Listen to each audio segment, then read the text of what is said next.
everyone, it's Maki here. The movie Gundam Seed Freedom is finally set to release tomorrow. Let's check out the elements that led to the story of the movie. But before that, let me talk a little bit about some precautions. Since the movie is going to be released at exactly at midnight on January 26th in Japan time, depending on when you watch this show, it might have already been released. After the movie is released, there might be a lot of spoilers flying around in various places. I'm planning to manage the information carefully in the programs I produce. We won't post any spoiler information in the thumbnail images. In the program, we also plan to give warnings both verbally and with prominent captions. Director Mitsuo Fukuda has also released a comment on X. People who are looking forward to the movie might hate spoilers. Those who do, please mute me and the accounts related to the Gundam series. Spoilers will definitely flood in. Also, mute the text related to the movie.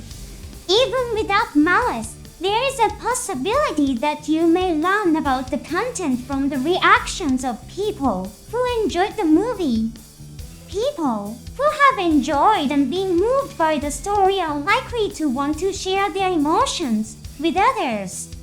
Such interactions have also been an important element in the development of the Gundam series.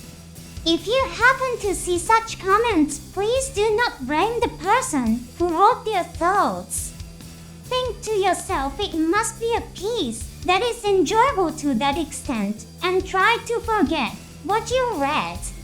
Also, regarding official information, you might learn about the content through announcements of merchandise sales for mechs or characters that appear in the movie.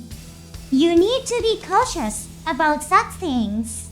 This time, I will revisit the past works made for the movie once again. We have already released a review focused on the protagonists of Seed and Sea Destiny.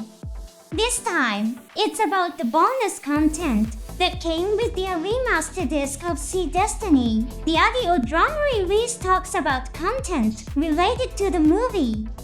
Not all content is directly connected to the movie, but knowing these might enhance your enjoyment of the film. Firstly, it's about the story concerning Isaac Jewell and Kira Yamato. Kira thought of Isaac as someone he is not very fond of. This was not because they fought against each other in Gundams multiple times. It was because he heard a rumor that Isaac is a big fan of Lars crying. This turns out to be a misunderstanding, and it's explained that Isaac respects Lars, but does not have a romantic feelings for her.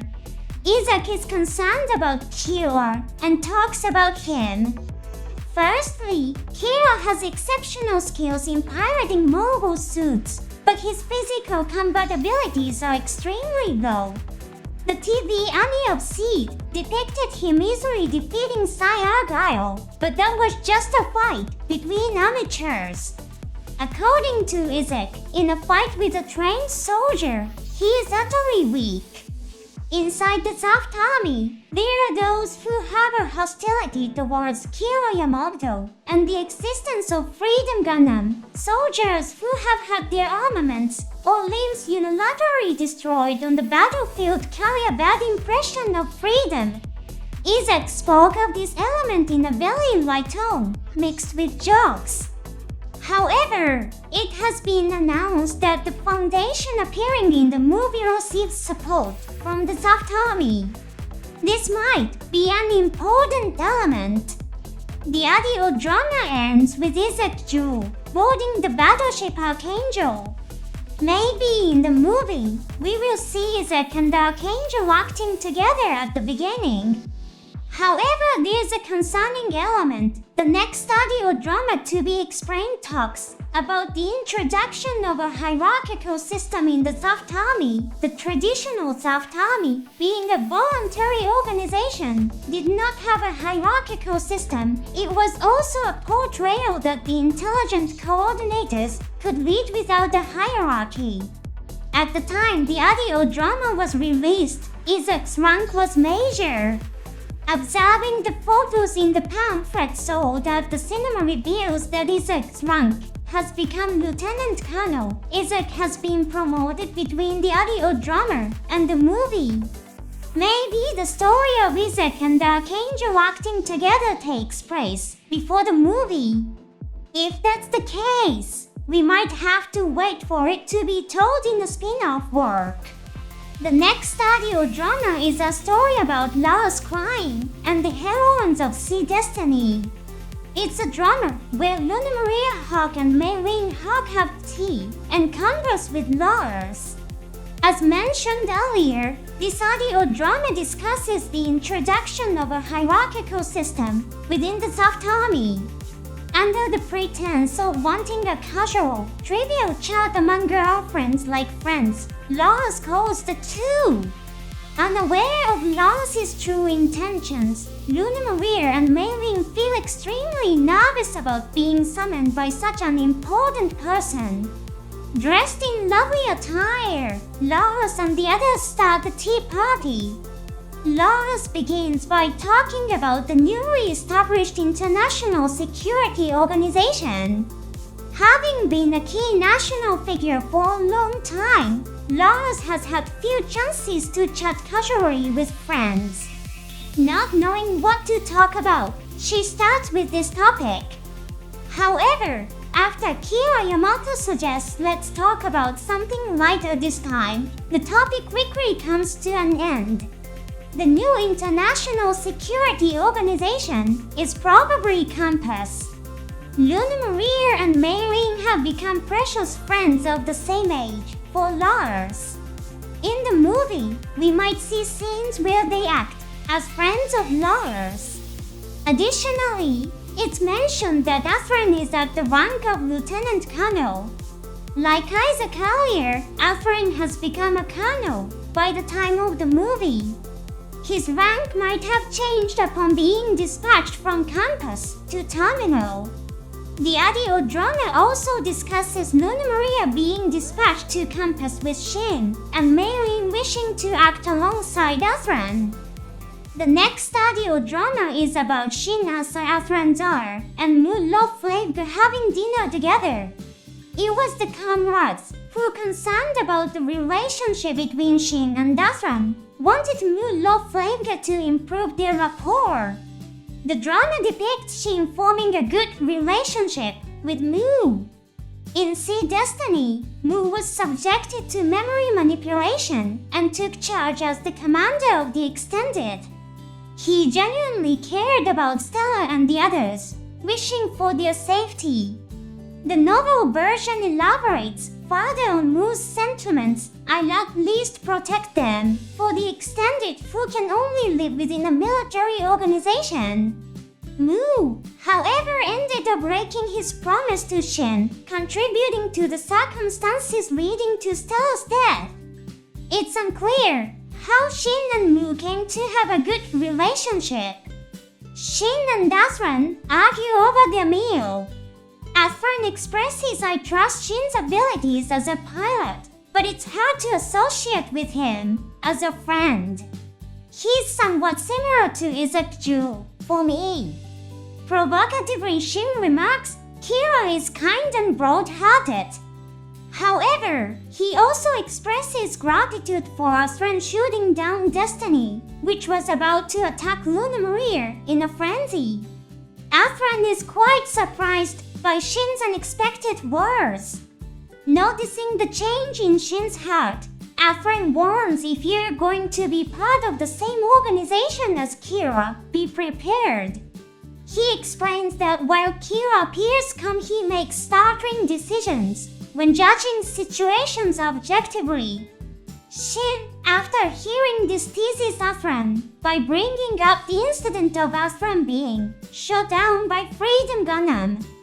Furthermore, this audio drama reveals us told by Athran, Kira will get completely angry at anyone who troubles makes Lois cry or attempt to harm her. Mr. Soichiro Hoshi, the voice actor for Kira Yamato, mentioned in a magazine interview, I might have misunderstood Kira. His very human emotions and actions will be depicted in the movie. It's possible that scenes will be depicted where Shin supports Kira, who out of love for Lars, is about to take reckless actions. The final audio drama features Arthur trying and Athran's arc. Arthur, who served as the deputy chief of the battleship Maneuver, has a conversation with William Gladys, the son of Talia Gladys. He delivers Talia's keepsakes to William and talks about Talia's actions. It is revealed that William harbors the impression of being abandoned by his mother. The story depicts Arthur sincerely interacting with the emotionally guarded William, eventually becoming close like siblings or family. In the audio drama, a scene is depicted where Arthur coincidentally meets and converses with Athran at the cafe. It is mentioned that the battleship Maneuver only suffered damage to its engine part, but the hull itself was intact. The battleship Millennium, appearing in the movie, has a design similar to Maneuver. It's possible that Millennium is an advanced model based on Maneuver or refurbished battleship of Maneuver. Maneuver, a powerful force that fought on par with Archangel, might still be an effective force. In the era of the movie, observing the officially released pamphlet photos reveals that Arthur appears as the deputy chief of the battleship Millennium. His command of the artillery, honed through battles against Archangel, might be witnessed in the movie. Athran feels a bit guilty for causing Maneuver to crash with infinite justice. However, Arthur doesn't seem to hold any grudge against Athran and converses with him very amicably.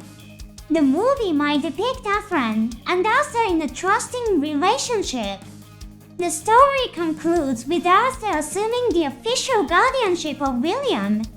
If a boy with hair colors similar to Talia's appears alongside Arthur in the movie, that boy might be William. The movie is finally being released.